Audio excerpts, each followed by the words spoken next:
인구 2,800만 명짜리 나라가 14억 거대 중국한테 이렇게 통보했습니다. 2주 안에 가진 거 다 팔고 나가라. 부탁도 권고도 아니었습니다. 그렇게 호주가 중국 자본을 광산에서 통째로 쫓아낸 바로 그날, 한국에서는 정반대 일이 벌어지고 있었습니다. 우리는 지금도 89%를 중국에 매달고 있거든요. 2021년 가을 요소수 한 통 구하겠다고 주유소마다 줄을 섰던 거 기억하시죠? 화물차가 멈추면 택배도, 마트 진열대도 같이 멈추는 거 아니냐고 다들 불안해했습니다. 그런데 그게 우연이 아니었어요. 호주도 똑같이 중국한테 멱살을 잡혔습니다. 와인 한 병 값이 하루아침에 3배로 뛰었죠. 그런데 호주는 사과문 대신 칼자루를 도로 쥐었습니다. 우리는 왜 매번 줄만 서야 했을까요? 자, 여기서 핵심은 이겁니다. 호주가 풀어낸 그 문제의 답안지가 지금 우리 앞에도 똑같이 펼쳐져 있다는 거예요. 호주의 6년과 한국의 현재를 나란히 놓고 그 차이가 어디서 갈렸는지 지금부터 하나씩 파헤쳐 보겠습니다. 2026년 5월 호주에서 황당한 명령서 한 장이 날아갑니다.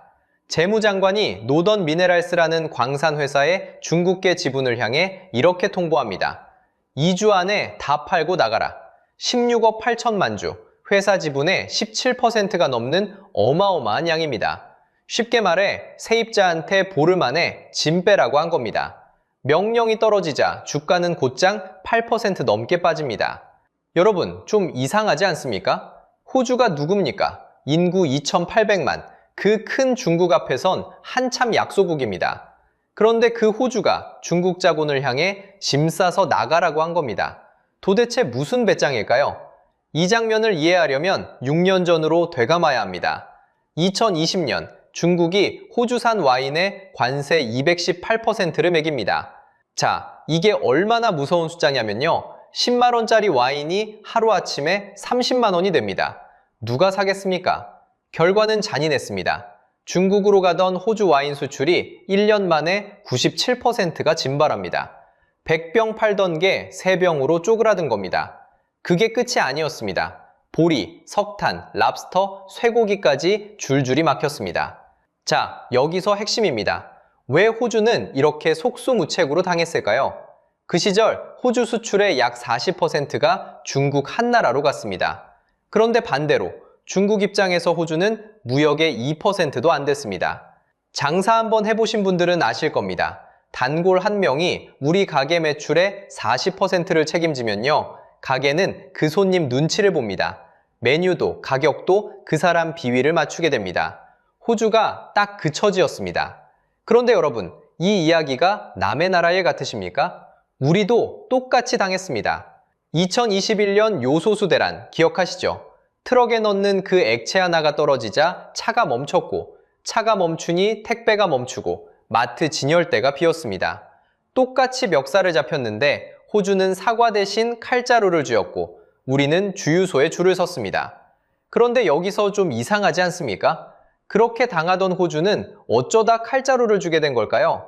이야기는 12년 전 한 통의 축하 전화에서 시작됩니다. 2014년 시진핑 주석이 호주 의회 연단에 섰습니다. 최고의 파트너라는 말이 오갔고 두 나라는 그 자리에서 자유무역 협정에 손을 잡았죠. 달콤한 밀월이었습니다. 중국은 호주의 철광석과 석탄을 쓸어 담았고 호주 경제는 빠르게 살이 올랐습니다. 여기서 핵심은 그 다음입니다. 호주 상품 수출에서 중국이 차지하는 비중이 한때 약 40%까지 올라갔습니다. 쉽게 말하면요. 우리 가게 매출의 절반 가까이를 손님 한 명이 책임지는 셈이었습니다. 장사 한번 해보신 분들은 아실 거예요. 처음엔 그 단골이 그렇게 고마울 수가 없습니다. 매일 와서 가장 비싼 메뉴를 시켜주니까요. 그런데 시간이 지나면 슬슬 달라집니다. 이 메뉴는 좀 빼지, 영업시간은 이렇게 바꾸지. 어느새 손님이 주문을 넘어 가게 운영에 끼어듭니다. 그리고 어느 날 보면 손님이 아니라 주인 행세를 하고 있습니다. 호주가 딱 그 처지였습니다. 고맙기만 하던 단골이 어느새 칼자루를 쥐고 있었던 거죠. 그런데 여러분, 여기서 한 가지 의문이 듭니다. 그렇게 휘둘릴 거면 거래처를 바꾸면 되잖아요. 왜 못 끊었을까요? 답은 히토류에 있습니다. 희토류는 스마트폰부터 전기차, 모터까지 들어가는 첨단 산업의 핵심 재료입니다. 그런데 이 희토류를 캐서 쓸 수 있게 정제하는 가공 단계, 그걸 중국이 약 90%나 주고 있습니다. 쉽게 말하면요, 전 세계가 목이 말라 죽겠는데 깨끗한 우물이 거의 다 한 사람 마당 안에 있는 겁니다. 이건 우연이 아니었습니다. 중국은 1980년대부터 이걸 국가 전략으로 밀어붙였습니다. 덩샤오핑은 중동에 석유가 있다면 중국엔 희토류가 있다고 했죠. 정제 과정에서 나오는 독성 폐수까지 감수하면서 수십 년에 걸쳐 우물을 독차지했습니다. 자, 그럼 여러분 가장 궁금하시죠? 우리 한국은 괜찮을까요? 결론부터 말씀드리면 우리는 더 깊이 빠져 있습니다. 한국은 희토류를 사실상 100% 수입에 기댑니다. 소재와 부품으로 넓혀보면 89%가 중국산입니다. 10개 중 9개라는 뜻입니다. 그 중에서도 네오디듐 영구자석, 이게 중국 의존도가 86.2%에 달합니다. 이 작은 자석이 어디 들어가는지 아십니까? 여러분 주머니 속, 스마트폰의 진동, 전기차를 굴리는 모터, 바닷가에 늘어선 풍력발전기, 전부 이 자석 하나에 묶여 있습니다. 생각해보세요. 호주는 매출 40%짜리 단골에게 멱살을 잡혔습니다. 그런데 우리는 산업의 심장이 통째로 한 곳에 걸려 있는 겁니다. 그런데 진짜 무서운 건 관세가 아니었습니다. 호주가 뒤늦게 깨달은 위협은 이미 집안 거실 소파에 앉아 있었거든요. 적은 바깥에서 문을 두드린 게 아닙니다. 안에서부터 3개의 빗장이 슬그머니 열리고 있었습니다. 자, 이 빗장 3개를 하나씩 보겠습니다. 현관, 금고, 그리고 뒷마당입니다. 첫 번째 빗장은 현관, 바로 통신망이었습니다. 중국 통신장비업체 화웨이와 GTE가 호주의 5G 통신망에 들어올 뻔했습니다. 5G가 뭡니까? 나라 전체의 신경망입니다. 전화, 결제, 병원, 전력까지 다 그 위로 흐릅니다. 쉽게 말하면 집 전체를 여는 마스터키를 외부 업체 손에 쥐어주는 셈입니다. 호주는 여기서 멈칫하지 않았습니다.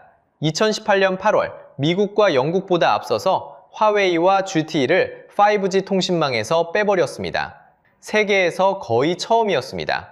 현관문부터 도로 잠근 겁니다. 두 번째 빗자는 금고, 정치자금이었습니다. 2013년부터 2015년 사이 중국과 연결된 돈 약 550만 호주 달러가 호주 정치권으로 흘러들었습니다. 우리 돈으로 따지면 50억 원 가까운 액수입니다. 그 돈은 여당과 야당, 양쪽 모두로 들어갔습니다. 한쪽만 산 게 아니라 판 전체를 산 겁니다.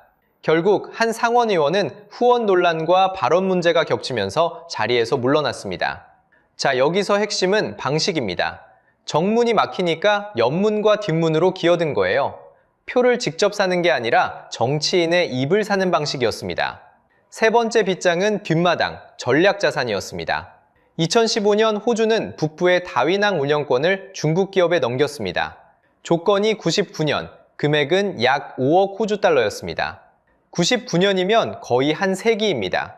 손주의 손주대까지 빌려준 셈이죠. 그것도 그냥 항구가 아닙니다. 군 항구 바로 옆에 붙은 전략 거점이었습니다. 더 황당한 건 가격입니다. 이 임대료는 직전 2년간 그 항만이 번 순이익의 무려 25배였습니다. 쉽게 말해 한 해 100만 원 벌던 가게를 2,500만 원 받고 넘긴 겁니다. 게다가 앞으로 25년 동안 2억 달러를 더 투자하겠다는 약속까지 붙었습니다. 솔깃하지 않겠습니까?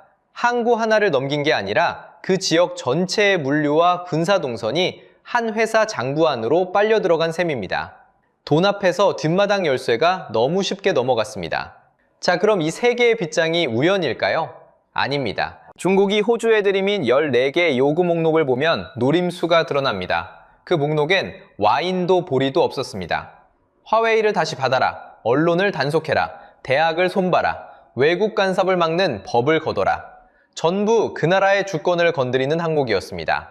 겉으론 무역 분쟁처럼 보였지만 실제로 겨눈 건 지갑이 아니었습니다. 한 나라의 척추를 시험한 겁니다. 그런데 여러분, 이게 남의 나라 이야기로만 들리십니까? 우리 통신망과 인프라엔 중국산 장비가 정말 없을까요? 한전 통신장비 뉴스에 그렇게 많은 분들이 분노했던 이유가 바로 여기 있습니다. 호주가 잠근 그 현관문, 우리는 제대로 잠갔는지 한 번쯤 물어봐야 하는 겁니다. 자, 그럼 가장 궁금한 게 생깁니다. 이렇게 안방까지 내준 호주가 대체 어떻게 칼자루를 도로 빼앗았을까요? 호주는 사과문을 쓰지 않았습니다. 대신 법을 썼습니다. 먼저 옆문과 뒷문부터 봉쇄했습니다. 외국 정치 자금을 아예 금지하는 법, 누가 누구 편을 들어주는지 다 드러내는 외국 영향력 투명화 제도, 그리고 몰래 끼어들면 처벌하는 외국 간섭 형사처벌법. 이렇게 세 개의 법으로 빗장을 도로 걸었습니다. 쉽게 말하면 기어들 구멍 자체를 콘크리트로 막아버린 셈입니다. 다음은 빼앗겼던 광산입니다. 호주 정부는 노던 미네랄스의 중국계 지분에 강제 매각 명령을 내립니다. 2024년에 한 번. 그런데 여기서 일이 벌어집니다. 일부가 명령을 무시하고 지분을 홍콩의 페이퍼 컴퍼니로 슬쩍 빼돌린 겁니다. 정문 닫혔다고 창문으로 도망친 셈이죠. 그러자 정부가 2026년 다시 칼을 빼듭니다. 이번엔 16억 주가 넘는 지분을 2주 안에 다 토해내라고 못을 박았습니다. 명령 직후 주가는 8% 넘게 빠졌습니다. 도망갈 구멍까지 막힌 거죠. 자, 여기서 핵심입니다. 호주는 빼앗는 데서 멈추지 않았습니다. 두 번째 우물을 직접 팠습니다. 2025년 라이너스라는 호주 기업이 중국 밖에서 처음으로 디스프로슘과 터분을 산업 규모로 분리하는 데 성공합니다. 이 둘은 자석이 뜨거워져도 힘을 잃지 않게 잡아주는 핵심 원소입니다. 여기에 아라프라는 새 광산 개발을 확정했고 정부는 비상금처럼 히토류 500톤을 직접 비축하기로 했습니다. 그리고 2025년 미국과 손잡고 85억 달러짜리 핵심 광물 동맹까지 맺습니다. 혼자 우물 파는 게 아니라 든든한 동업자를 구한 셈입니다. 여기서 끝이 아닙니다. 호주는 2021년부터 미국, 영국과 오커스라는 안보 동맹을 맺고 핵 잠수함까지 함께 만들기로 했습니다.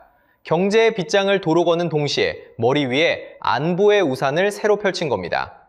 돈줄과 울타리를 한꺼번에 갈아탄 셈이죠.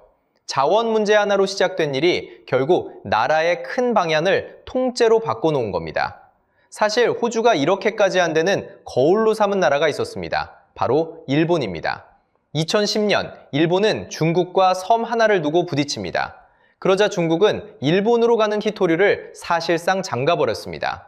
가격이 1년 새 10배 가까이 뛰었습니다. 만원짜리가 10만 원이 된 겁니다. 그때 일본의 중국 의존도가 90%였습니다. 일본은 정신이 번쩍 들었죠. 그 뒤로 1천억엔을 쏟아부어 의존도를 60에서 70% 선까지 끌어내립니다. 그 과정에서 일본이 판 두 번째 우물이 어디였을까요? 바로 호주였습니다.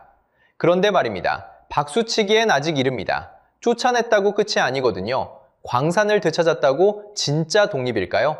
아닙니다. 캐넨 흙덩이를 쓸 수 있는 자석으로 바꾸는 가공기술, 그 마지막 관문은 여전히 중국이 주고 있습니다. 우물은 팠는데 정수시설은 아직 남의 손에 있는 겁니다. 물을 퍼올려도 마실 물로 거르는 건 별개거든요. 진짜 싸움은 어쩌면 지금부터입니다. 자, 여기까지 보면 통쾌하죠? 그런데 박수만 치고 끝낼 수 없는 이유가 있습니다. 이 모든 게 사실 우리 이야기거든요. 호주가 6년에 걸쳐 한 일을 우리는 지금 거울 앞에 세워봐야 합니다. 우리는 그동안 무엇을 했을까요? 먼저 현실부터 보겠습니다. 사드 보복 기억하시죠? 한국은행이 추정한 관광 손실만 약 21조 원입니다. 작은 도시 하나 살림이 통째로 날아간 셈입니다. 그런데 우리는 그렇게 되고도 별로 달라지지 않았습니다. 2021년 요소수 대란을 떠올려 보세요. 산업용 요소의 중국 의존도가 83.4%였습니다. 차가 멈추니 택배가 멈추고 마트가 멈췄습니다. 그래서 우리는 끊었을까요? 아닙니다. 값이 싸고 품질이 받쳐주니 슬그머니 다시 중국산으로 돌아갔습니다. 한 번 대고도 또 같은 손을 잡은 겁니다. 여기서 핵심입니다. 한 나라에 80% 넘게 매달려 있는 우리 수입 품목이 약 3,900개에 이릅니다. 그중 거의 절반인 약 1,850개가 중국에 묶여 있습니다. 압도적 1위입니다. 마그네슘 덩어리는 사실상 전량, 네오디뮴 영부자석은 86%가 중국산입니다. 쉽게 말하면요, 우리 장바구니 절반의 가격표를 다른 사람이 쥐고 있다는 뜻입니다. 그런데 진짜 무서운 건 따로 있습니다. 2025년 중국이 이른바 0.1% 룰을 꺼냈습니다. 어떤 제품이든 중국산 희토류가 0.1%만 섞여 있어도 중국의 수출 허가를 받아야 한다는 겁니다. 0.1%면 거의 먼지 한 톨입니다. 그 먼지 한 톨에도 도장을 받으라는 거죠. 처음으로 중국법이 국경 밖까지 손을 뻗었습니다. 우리 공급망도 그대로 노출됐습니다. 물론 미국과 중국이 정상회담 끝에 이 통제를 2026년 11월까지 일단 미뤄두기로는 했습니다. 그런데 여러분, 이건 칼을 거둔 게 아닙니다. 칼집에 잠시 꽂아둔 것뿐이에요. 마음만 먹으면 언제든 다시 뽑을 수 있다는 뜻입니다. 평온해 보이는 지금이 사실은 가장 위험한 시간일 수 있습니다. 자, 그럼 우리는 손 놓고 있어야 할까요? 그렇지 않습니다. 호주의 답안지가 이미 우리 앞에 펼쳐져 있습니다. 연문을 법으로 잠그고 두 번째 우물을 파고 정부가 직접 곳간을 채우는 것. 다행히 한국도 움직이기 시작했습니다. 2024년 정부가 희토류 종합대책을 1호 정책으로 내놨습니다. 희토류 17종 전체를 핵심 광물로 지정했습니다.